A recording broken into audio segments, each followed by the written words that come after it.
Hey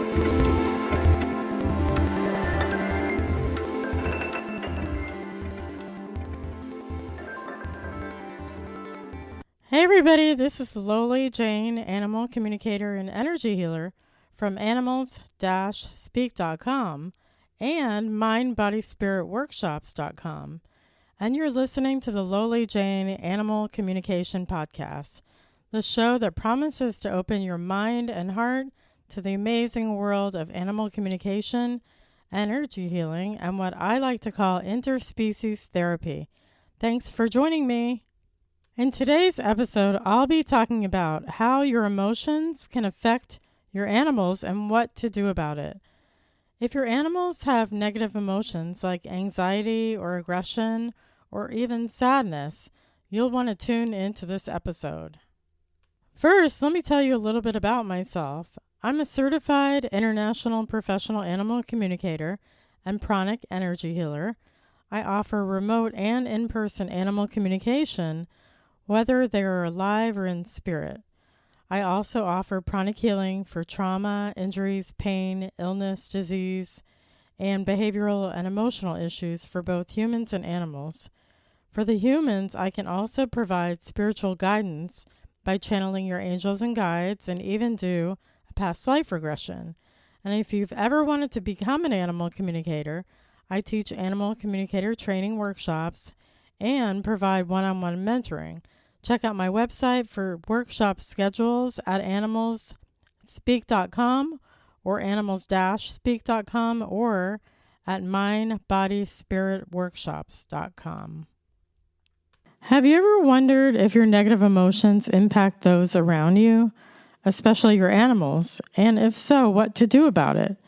I've had many clients that assume the animal is anxious or stressed or even sad, but more often than not, it's our emotions influencing your animal. So let's understand the impact of your emotions on your animals. Many times when you come home after a hard day with negative or positive emotions, it will affect everyone in the family, including your animals. And if you've had positive emotions, you will affect everyone obviously in a positive way. But if you have negative emotions, you'll be affecting everyone negatively. And because your animals love you so much, they are trying so hard to absorb all of your negative emotions and your negative energies while feeding you positive emotions as soon as you walk through that door. Your beloved animal will surround you, and naturally, without any effort, they will pick up the positive emotions like love and compassion, but also the negative emotions such as irritability, anxiety, anger, aggression, PTSD, ADHD, and even depression or sadness. So there are several ways that this can happen. So let's talk about all the different ways that this can happen. The first is animal mirroring. So let's talk about mirroring for a minute. If you listen to episode 5, you'll know that our animals come into our lives for a reason, and many times to help us with our lessons. Sometimes we do not see ourselves clearly and might need a reflection in order to see our emotions and behaviors. Just like your children, partner, or spouse mirrors you, so does your animal. And actually, it's more common than you think. Consider this a huge gift, because it is, for your animals to take on your negative emotions. Do you really think they want to feel like this? The answer is no. The animals love you so much they are willing to take on your emotions and your negativity so you can see what emotional issues you need to work on. It's like holding up a mirror. And this is a conscious act from your animal. If it's a mirroring issue, the fix here is to thank the animal for helping you see your issue that you need to work on. And then you remind them that you'll be working on the issue and make sure to release this emotion because it's not theirs to take on. But they will be unwilling to let it go if you do not truly work on your own issue. Be sure and listen to episode 5 for more information on animal mirroring. So next, let's talk about empathy. So empathy is different from animal mirroring in that it is not a conscious act. Many animals, including humans, are empathetic, and this means that they may be sweeping everyone's emotions and not even know that they're doing it. It actually happens automatically or subconsciously unless you learn how to shut it off. I personally am so empathetic that I can feel others' emotions and pain as if they were my own, but it took me a while to figure this out because they feel like your own emotions. And I finally learned how to decipher mine from theirs. And I finally learned how to send it away if it's not mine. So here's how you do it. So just repeat this phrase 3 times that I'm going to give you. And whatever you picked up empathetically will leave your body, like immediately, if it's not yours. So the phrase is, not mine, not mine, not mine, out, out, out.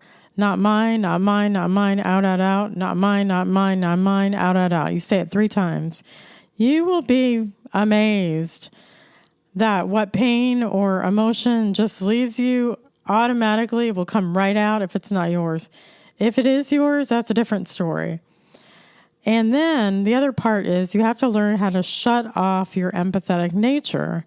So when you wake up in the morning, you want to say, I will not allow my body to pick up anyone else's emotions. So be it and so it is. Say that 3 times. But when you're dealing with empathetic animals, this is different.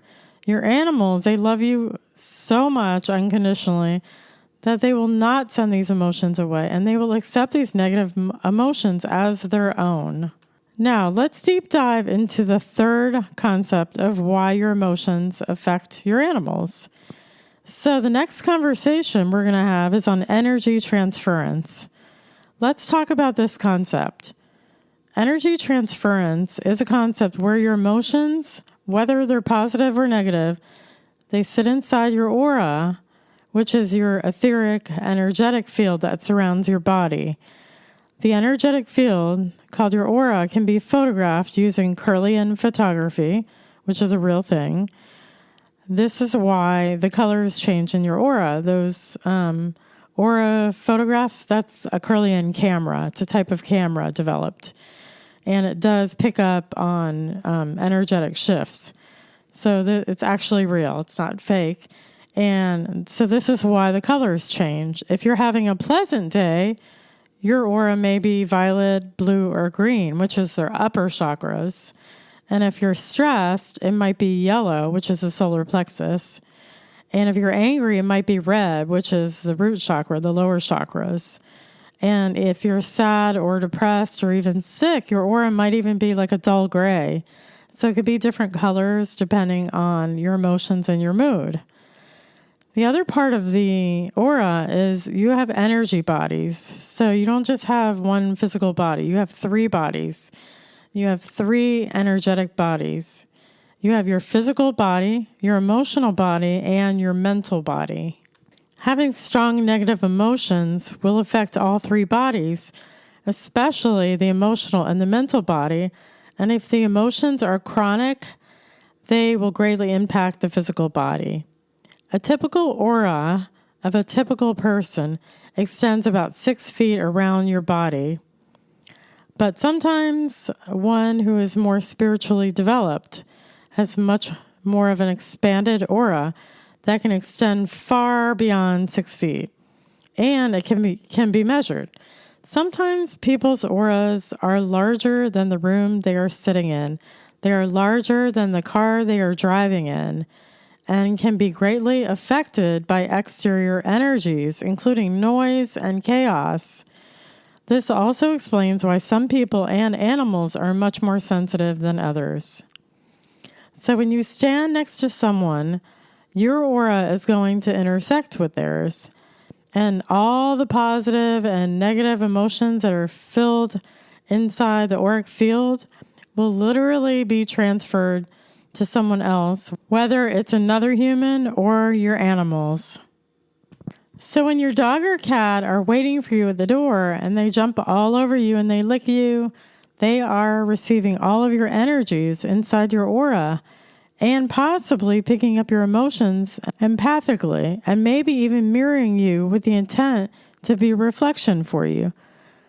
Wow, that's a big load of negative that you've just given your animal. So with horses, they are a little bit more reserved with protecting their own energy fields, and they are more closed off to your negative emotions because they know how to do this. But a horse, too, can still receive negative emotions through energy transference, empathy, and mirroring. And don't even get me started with birds. They are so sensitive. You don't want to go near your birds until you clear yourself, especially the talking ones. Next, let's talk about energy cords. Energy cords are like little tiny fiber optic hairs, which are actually energy attachments from someone else. If you pass by a stranger in the street, they can attach energy cords in you. And if you're of higher spiritual vibration and you pass by someone of lower vibration, they will put energy cords into your spleen, making you very tired. Remember, this is energetic. You can pick up energy cords all day long. They can get on your clothes and even, especially on your shoes, lower down near the ground. This is why Asian countries leave their shoes at the door. And when you come to the house, you're bringing in energy cord attachments, and that can get all over your pets and has to be cleared off energetically. So how do we clear our negative emotions and energy cords and everything else we talked about? There's several techniques to clear your emotions and clearing cords out. So first, try to clear them before you step into the house or the barn. And if you've had a very stressful day or just experienced negative emotions, if you're driving, the best thing to do and the easiest thing is to play Om. That's right. The sound of Om. Om. That sound. The sound of Om clears energy from everything and everywhere. It clears energy from your surroundings.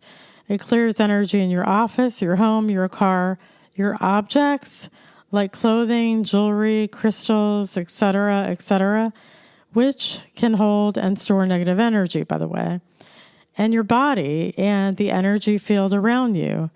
I have Om on my Apple iTunes, and I just click the button and play in my car on my way home after work. And I'm a pranic healer, so I always play Master Choa Koksui's version of Om using his own voice.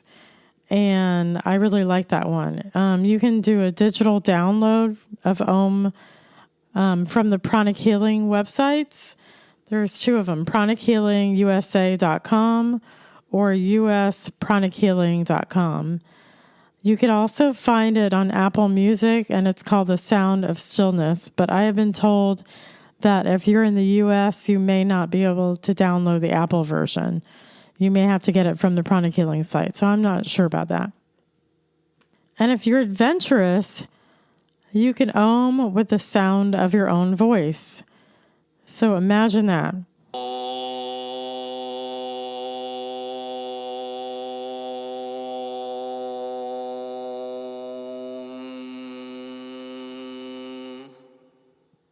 That's the sound of Master Choa Koksui's Om. So it just repeated on the downloadable digital version. It's that repeated over and over again. So it really does clear energy. So when you arrive at your house, you can clear your energy outside the car before you go in. So you can do that with smudging. So using a sage stick, and obviously you have to light it and get the smoke. You can cover your whole body, your head, the back, front, and side of you, your shoes, everything, your clothes. And you're going to be a lot clearer before you go in the house. The Om is going to clear you if you don't want to go through the smudging thing.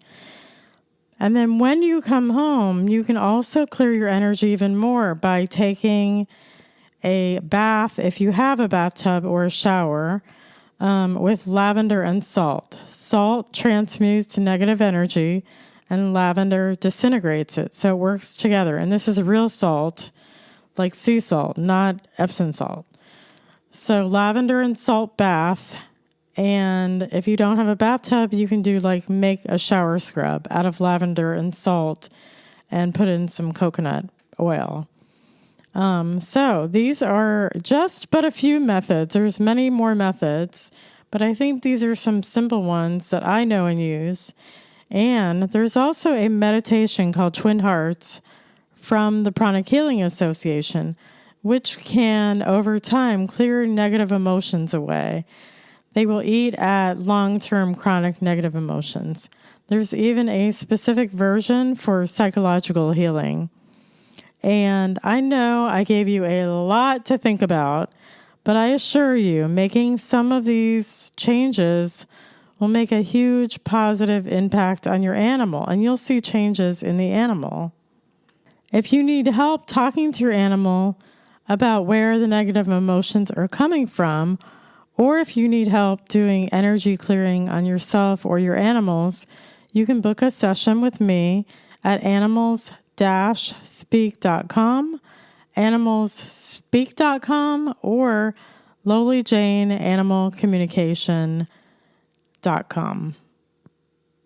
That brings us to the end of this episode. I hope you have a much deeper understanding and appreciation of how our negative emotions can impact our animals. Book your session now. You have nothing to lose and everything to gain, as well as opening your mind, heart, and spirit to your deep connection with your animals. For upcoming classes and workshops, visit us at mindbodyspiritworkshops.com and be sure to like, follow, and subscribe. And join us in 2026 for all new episodes, starting with episode 41, Wild Things Animals Have Told Me. That's going to be exciting. And as always, love and gratitude for listening to the Lowly Jane Animal Communication and Healing Podcast. And join us next week for episode 40 on how human emotions can affect our animals. This podcast was created, produced, recorded, researched, and edited by Lowly Jane and is a product of Lowly Jane Animal Communication and Healing.